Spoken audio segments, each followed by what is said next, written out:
and welcome to Virtual Fiction at the Friary on Sunday 30th of August.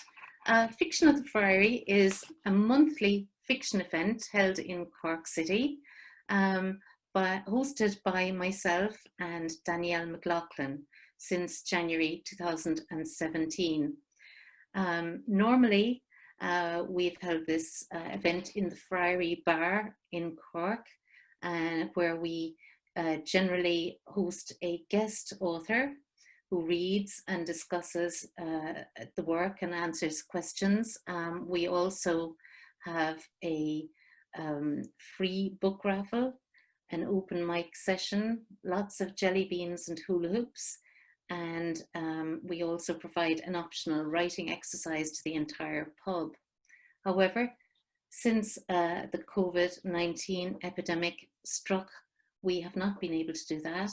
So since April this year, we have been running this virtual event instead. I'm going to hand you over now to Danielle. Danielle? Good afternoon, everyone. Before I introduce today's guest author, I'd like to briefly thank our sponsors, who this year are Cork City Council, the School of English, UCC, Hogan Architects, and JRAP O'Mara Solicitors. Later today, there will be an opportunity to take part in a free book raffle. So check in later with our Twitter account at Fiction Friary and also on our Facebook page, Fiction at the Friary, for details on how to enter the raffle. We're delighted to have as our guest author this month, John O'Donnell, author of Almost the Same Blue, recently published by Dira Press. John's work has been published and broadcast widely in Ireland and abroad. His fiction publications include Counterparts, published by the Singing Fly Press, the Hennessy Book of Irish Fiction, RTE's The Book on One, as well as various newspapers such as the Sunday Independent, the Sunday Tribune, and the Irish Times. His awards for fiction include the Hennessy Award for Emerging Fiction and Court Festival of Literature New Writing Prize for Fiction. He's also an award-winning poet, and he's published 4 poetry collections, the latest of which is Sunlight, New and Collected Poems, and that was published by Daedalus Press in 2018. Reviewing Almost the Same Blue, the Irish Times said, "Captivating. The detail of the writing makes the stories sing. A high-octane debut from a natural storyteller." The Irish Examiner called it a compelling collection, beautifully written, skillfully constructed stories full of insight and humanity. We're very much looking forward to chatting to John about Almost the Same Blue. First, I'm going to invite John to read for us, please, John. Hi, everybody. And firstly, thank you to Madeline and Danielle and to all at Fiction at the Friary and to the Friary for the loan of the bar. And thank you to Madeline and Danielle for inviting me to be aboard. It's a great honor and a privilege and a delight. So I'm going to read from the collection, Almost the Same Blue. And this is a story called Away Game. The fitting was one of those shower bath affairs. He'd pulled the plunger up to the shower setting, but it kept slipping back.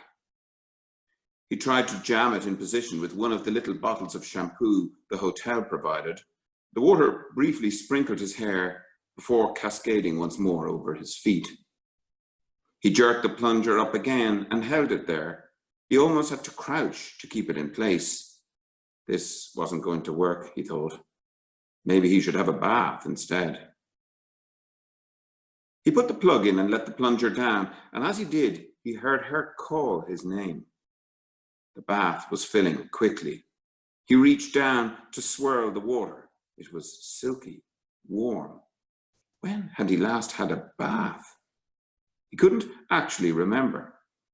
As he lowered himself, she called his name again. more urgent this time. Paul! He leaned back against the enamel. The bath's dimensions did not allow him to stretch out full length.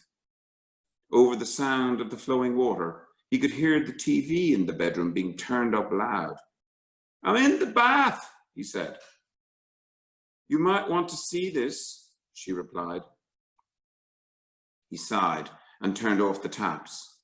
Hauling himself out of the tub, he reached for one of the bathrobes, pausing to consider his reflection before opening the door. The TV was blaring. The sound of it filled the room.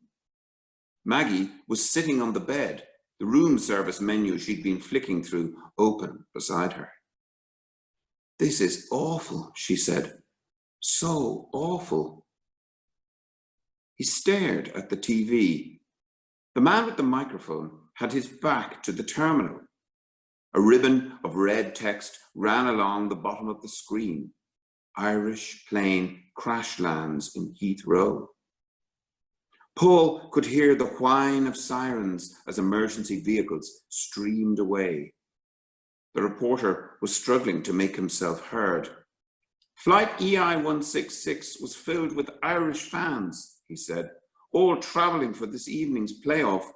But in light of this," and here he turned to gesture towards the runway, "already it's been suggested that the game should not be played." The remote. Where was the remote? He scanned the room, the crumpled bed sheets, the tiny bedside lockers, the dresser where Maggie had laid out her makeup, hairbrush, perfume. "Can we turn this down?" he said. Okay, said Maggie. She began rummaging between the sheets. The remote was under the room service menu. "Here," she said, pushing the control over to the side where earlier he'd lain. She looked up at him then and patted the empty space beside her. He muted the sound. The screen was showing a diagram of the aircraft with a circle around the wheels of the landing gear and an arrow towards the fuel lines. "Equipment failure," said the ticker tape below. It was definitely the same flight. He'd printed out the details, sticking them underneath a fridge magnet in the kitchen so Jane could see them. In the hallway of their home, when he'd kissed Jane and the two boys goodbye and told them that he'd see them all tomorrow, he'd been wearing the green and white supporter scarf, the scarf now stuffed inside the coat he'd thrown on the chair in this room when they'd arrived.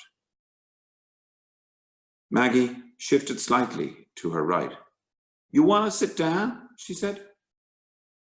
He squeezed past the dressing table and perched on the edge of the opposite side of the bed, facing away from her. The remote was still in his hand. He dabbed the volume button once, twice, and the sound came back, the voices in the studio now a murmur. Kelly, he thought, and Ryan. And Clarkie, too. Clarkie went to all the games. "I know them," he said. Maggie turned towards him. "Know who?" "The plane," he said. He kept looking at the screen. "A few from work. We'd said we'd go." He hadn't actually explained to them why he'd pulled out. "Something's come up," he said. And when Ryan asked, was it to do with home, he'd said, "Yeah, that kind of thing." They'd nodded then and let the matter drop. Though later, Clarkie'd asked him if everything was all right. Fine, he said. And Clarkie slapped him on the back and said, sure, they'd all be going to the finals when Ireland won, and that already he'd been checking out the prices. "Yeah, definitely," Paul had said. "Put me down for that, for sure." An aeronautical engineer was on screen, talking about struts and rivets and how much fuel a jet this size would carry, as the newsreader listened gravely. The wardrobe beside the TV was slightly open. Paul could see inside a sliver of the green silk dress Maggie'd brought to wear to dinner later, the dress he'd so admired when he'd first met her. It hung there in the wooden darkness, an emerald ghost. This had been her idea, a night together in this city. Paris, she'd whispered, after they'd done it for the first time in his car. Wouldn't it be great if we could go to Paris? He tossed the remote back onto the bed and tightened the cord on his bathrobe. He was aware of her sitting beside him. She'd scooched across the bed to where he was sitting. That's terrible, she said, and she put her arm around him. He could smell the drink off her breath. Oh, Paul, she said, nuzzling his cheek. I'm so sorry. Her arm felt meaty on his shoulders. Was she drunk? He wondered. She couldn't be. They'd only ordered the one bottle and hadn't even finished it. She leaned in. The heat of her, the weight, surprised him. We need some air in here, he said, shrugging her arm away. He stood up. The room was not much wider than the bed. In 3 strides, he was at the window. He turned the handle and tried to push the window outwards, but it would only open a few inches. He pulled it shut and yanked at it again, harder this time, but still it would not budge. Just leave it, Paul, Maggie said. He tried it again, managing this time to prise the window open a little further. The street was narrow, quiet, a side street really, though he could hear not far away the sounds of cars and horns. He pressed his face into the gap and tried to breathe deeply. Do I know any of them? She said. He half turned back into the room. She had the sheets put up around her, almost to her chin. Paul? Why was she asking him these questions? You might have met them once, he said. She had, actually. This is Maggie, he'd said, over the laughter and the chink of glasses in their Friday evening haunt. She works with me. Kelly had just stared at him. Ryan had started making those big oh-ho eyes, and then Clarky smirked and put his arm around her. God break your cross, love, he'd said, flirting with her the way he did with every woman he met, even though he'd never go offside, never. But so what if she'd met them? What did it matter? He turned away. Across the street, a shop was selling cheap t-shirts piled in mounds in the front window. And on the corner, there was a graffiti-covered wooden door with an outside table and 2 chairs beneath the sign saying Cafe, Bar, Tabac. Oh, those guys, said Maggie. He heard her lift the wine glass, take a sip. They were cool. Christ, she was drunk. He spread his hands out either side of the sill. There was a big guy, Clarky, George Clark, he said. He could not look at her. Clarky, yeah, she said. Oh, he was lovely. Paul spun around. What entitlement had she to talk about these men? These were his friends, not hers. And now, unless they'd been very lucky, they were probably... His mobile was in his coat pocket. He reached over to fish it out and powered it on. You have 4 missed calls. The phone bleeped twice then, an accusation. You have 2 new text messages. We love you so much, Jane's mobile. Please, please be okay. XXX. The 2 boys would be sitting at the kitchen table, still in their football gear, squabbling over sausages as the Saturday sport radio program murmured in the background. He imagined his wife suddenly telling them to be quiet, please, quiet for heaven's sake, as the news from Heathrow started coming in, biting her lip as she checked the printout on the fridge. He put the phone down. There was a champagne glass on the bedside locker, half full, although the bubbles had disappeared. He raised the glass briefly to his lips. It tasted sweet and flat. Those poor guys, Maggie was saying. She had her hands clasped round her knees, which she'd drawn up to her chest. The bed creaked as she rocked back and forth. Those poor, poor guys. The way she dragged out the word guys in that mid-Atlantic drawl of hers, which made no sense since she was not American. She'd never even been to America, so far as he knew. I mean, to think that they're just gone, she said. And as she spoke, she began to weep. He stood looking at her, his hands on his hips. His bathrobe had started working itself loose again. He yanked it tight. I don't believe this, he said. I know, said Maggie. She clutched the bedsheet, a small white bunch in her fist. Isn't it just so? Can we just stop talking, please? He said. He felt it rising inside him, a rolling wave of rage, and he couldn't stop it. He didn't want to stop it. What do you mean? Said Maggie. Her smudged mascara made her look like she'd been punched in both eyes, hard. Paul? Just never mind, he said. On the TV, a woman was speaking in an almost whisper about death and families. He could barely hear her. Bereavement counsellor, the caption said. Jesus, Paul, said Maggie. She heaved herself up off the bed and waddled across the room. At the bathroom door, she stopped, her hand on the handle, and looked back at him. You're such a... He slumped back on the bed as the bathroom door slammed. Briefly, he closed his eyes. When he opened them, the light in the street had faded further, the room now almost in gloom.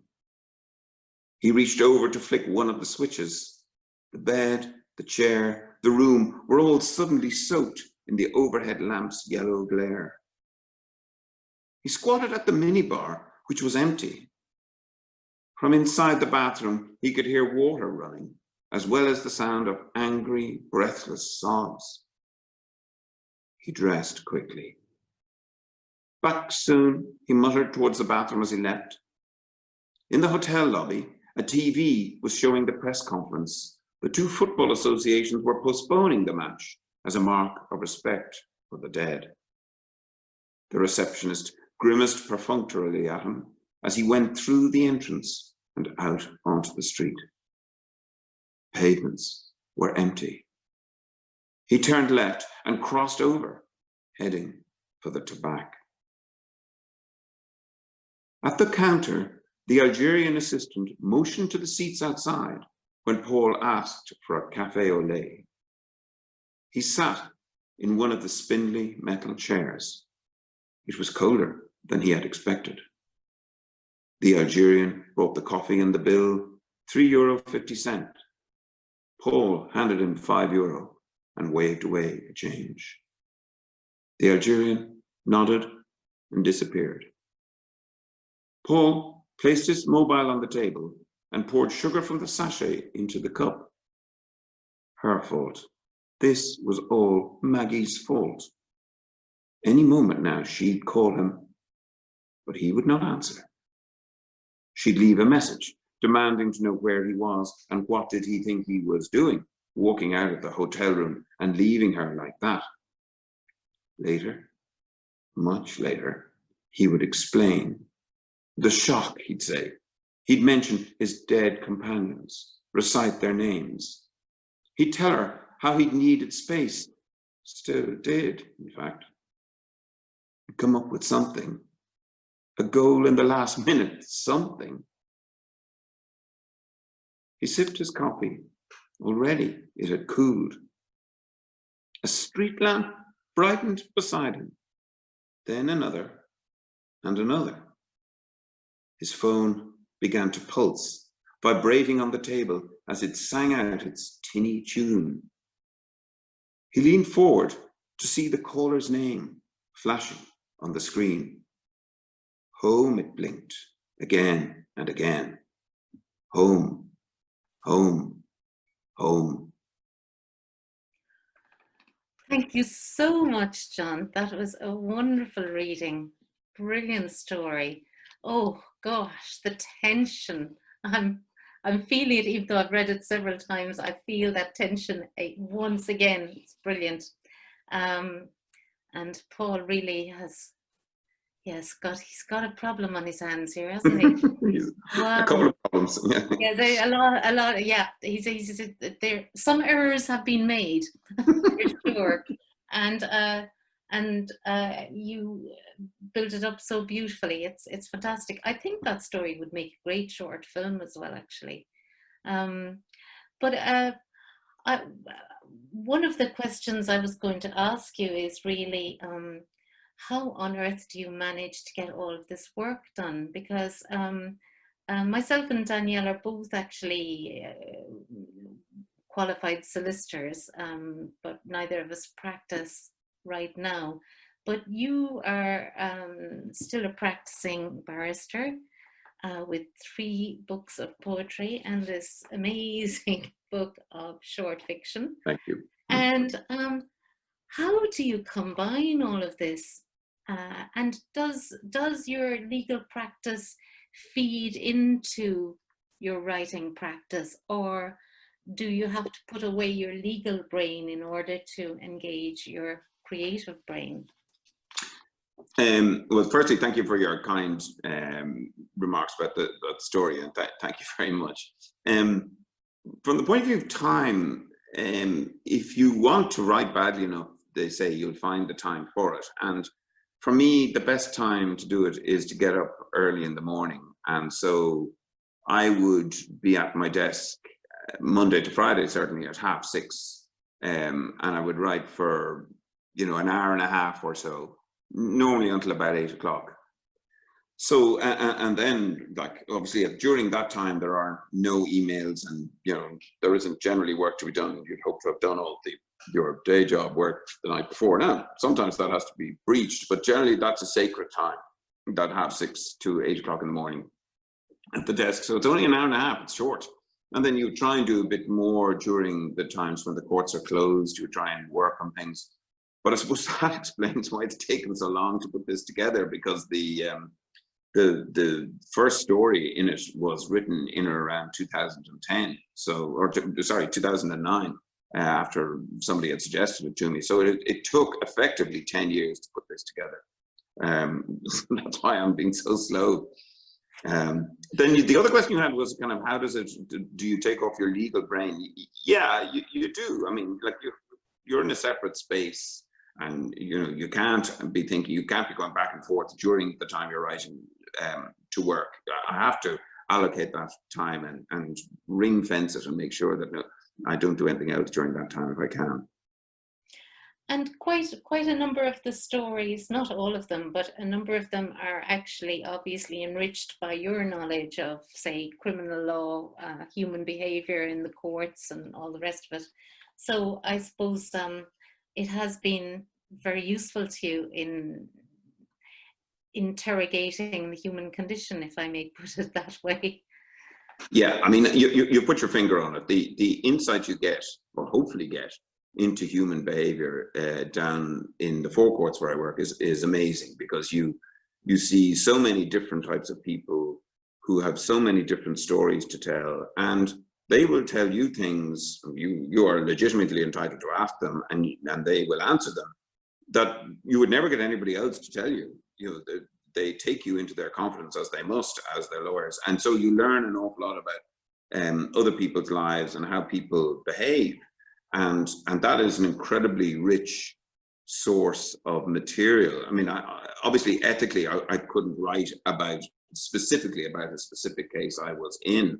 That wouldn't be appropriate, but you can take characters or characteristics, you can take settings, you can take situations, you can take dynamics between characters and so on, and adapt them. So it's an incredibly rich source. I mean, I didn't want it to be kind of just a series of stories about the law courts, you know, or a Rumpel type, you know, list of stories. It's not supposed to be that, and I didn't want it to be that. But obviously there are kind of situations that have occurred to people, and a lot of it is set in what I might call aftermath, because, you know, when the client comes to you, it's usually because something has happened to her or him that puts her in a position where they need legal advice.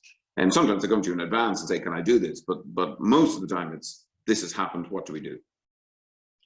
But as regards the poetry and the fiction, John, I mean, you're an award-winning poet as well, and I'm wondering how those feed into each other, and which came first. Was poetry your first love and then you were drawn to fiction, or have you always been working in both? No, I mean, as you outlined in your introduction, I published books back in 2002 and 2004, and then 2014, and then the New and Selected in 2018. So I've been writing poetry for a very long time, for kind of 35, 40 years. The impetus to write the short stories was far more prosaic, no pun intended. Somebody came up to me in the law library and said, oh, we're putting together an anthology of work and we'd like you to contribute a short story. And by the way, before you think of trying to say no, it's for charity. So you're obviously nailed to it then, you have to do it. And I haven't written a short story since I was in school. And this was kind of more than 30 years since I had left school that I was asked to do this. So that's how it started. And I didn't know how I was going to do it, but I was reading a newspaper over that summer and I found a piece about a rugby player who'd been paralyzed. And Stuart Mangan, in fact, who was, I think, originally from Cork, but and I was thinking, you know, there was a lot of fundraising going on, and I met somebody who had been involved in the fundraising. And then I began to think about, you know, what would happen if somebody like that didn't want to go on. I knew enough about rugby because I played it when I was much younger, and I wondered what would it be like if the person to whom this terrible accident had happened had decided that they wanted to end their own life. So it is a bit dark. And that's how I came up with the first story I wrote, which was Promise. And it was shortlisted for the Hennessy Award the year that a certain Madeline Darcy won it, won the overall Hennessy Award. But that's the first time that it was published, and it was the first story I'd ever written. So, like, obviously I said, well, maybe there's a sign here. And so that's where I started, and I kept writing after that. And John, I read a quote, Danielle read some of the quotes from the reviews that you've got, which have been universally very brilliant. You've got a great reaction to this book, but I particularly liked one quote from the Times Review, which says, there is no conscious striving for big effects and little truck with the postmodern tricksiness that characterizes so much contemporary short fiction. And what I liked very much myself was that, you know, it's all of your stories are very tight. They're very much in the classic short story mode, I suppose. And really, I often wonder, what does postmodernism even mean? But would you agree with this quote? And do you particularly like writing that is, let's say, hasn't got much in the way of tricksiness. Well, I don't know. I don't know if I'd be able for tricksiness even if I tried it. So it's probably best that I don't. But I think one of the things that you need to do when you're a lawyer, and particularly when you're a courtroom lawyer, is to tell the story in a way that will engage the judge, if it's a judge on her, his own, or the jury. You have to engage them, and in the same way that they say that anything that looks like writing should be taken out of any story that you're writing, these flourishes, or any of those kind of embroidery or over ornate statements really don't cut it with a judge or with the jury. They want to know, what is the story? What are you actually telling me here? So I suppose with that as a habit, I'm in the habit of trying to tell it straight. Now, that doesn't mean you can't have an unreliable narrator who's telling something that isn't true or that mightn't be true. That's a different thing. But the style I would hope to adopt is that it would be straight and that people would understand it quickly and wouldn't need to pause to be thinking about, oh, is he really saying something much, very different there, or is he referring to earlier works or later works or whatever? So it's not in my nature to do that. So you can tell the truth, but tell it slant, but not too slant. Exactly. Yeah. And I'm just wondering if there are any particular writers that you admire in terms of that kind of style of what I would call honest writing, really, even though it's quite complex in some ways emotionally, etc. But it's not playing games, I suppose, with the reader. Well, it's funny. I mean, you were talking about the classic traditional short story writers. I mean, I love William Trevor. I love Laurie Moore, the American writer. They would be people I would go back to again and again. Somebody who wrote really good short stories in the past is Ian McEwan. I still remember reading one of his short stories years and years ago. And so they're people that I would really love. Ray Carver. I mean, you can see I think a lot of people can see the influence of Ray Carver in some of these stories. Or Tobias Wolff would be somebody that I would really spend a lot of time trying to read. So they're people, and I've read some of Alison Munro in the past as well. So there, and then closer to home, if you look at someone like present company excluded, both of you. But if someone like Claire Keegan, Kevin Barry, Colin Barrett, they're people. And Mary Costello had a collection a couple of years ago of short stories. So they're people who, I would certainly get a great thrill out of reading, and I would return to them again and again. Postmodern tricksiness, no, not for me. Not for me.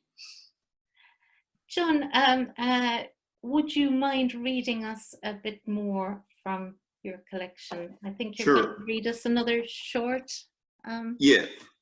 This is the story that won the Court Award, the Court New Irish Literature Award, and it's the first story in the book. So it's a story called Marks.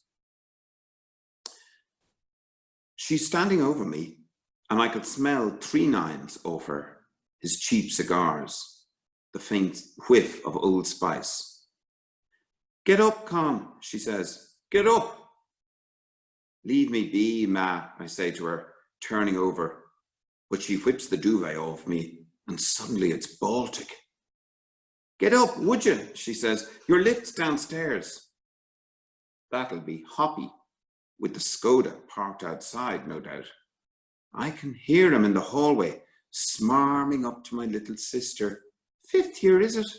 I thought you'd finished school." Siobhan is buying it as well, smirking at him as she chews her hair in a way she doesn't know is lovely.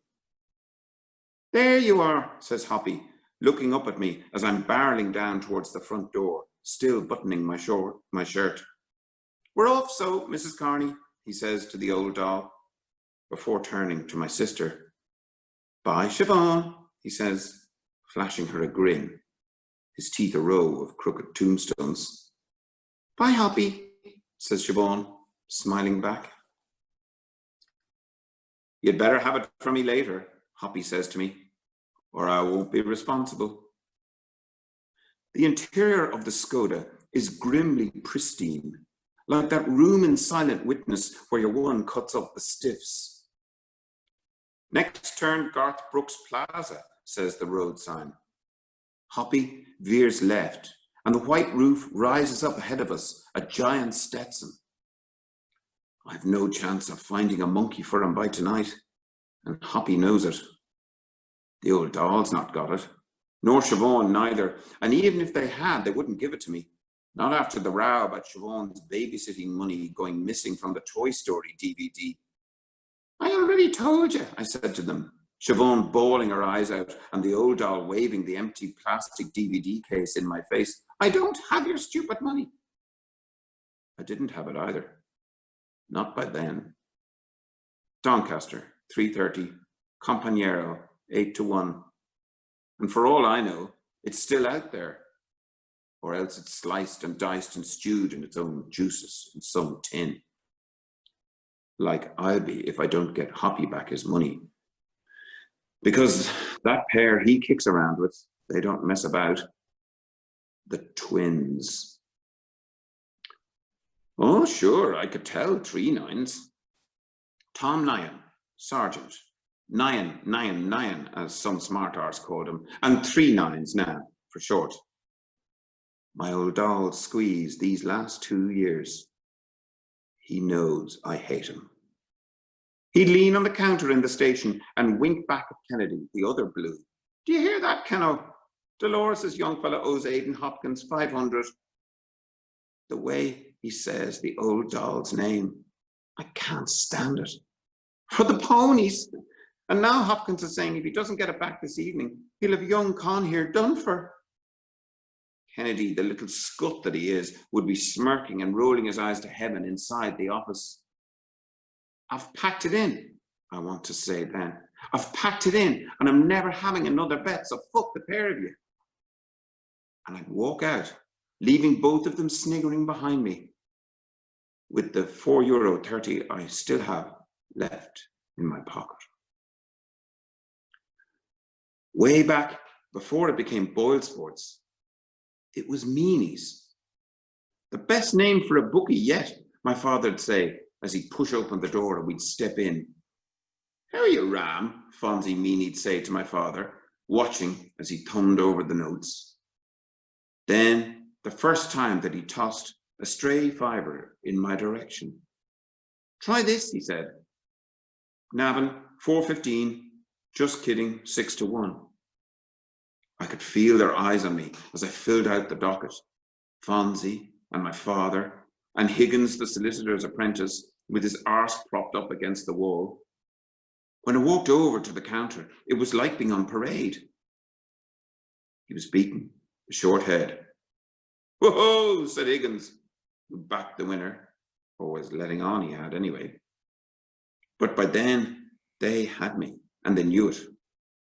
The bays and chestnuts, the candy-coloured silks, hunched and steering, the flying clumps of picked-up turf, and the screeching of the commentator, rising in excitement, and the rising up inside of me as well, where winning was the best, but nearly winning was nearly as good, was almost better, because of the win that was certain to come next. We'll have to put a block on young Con's head to stop him growing, Fonzie'd say each time I was in there after that, until I grew tall enough to look him in the eye, although I never did, not even after my father died. And sometimes I wished they'd tied a block around my ankles to stop me going in. But I'm finished with all that now. A mug's game, I keep repeating to myself, the way they tell you to. Never again. And anyway, €4.30, there's no long shot would have got me out with Hoppy on that. Not even up in Boyle Sports. So how much damage could those gorillas do to me? I'm wondering as we head in the back door of the plaza to get changed.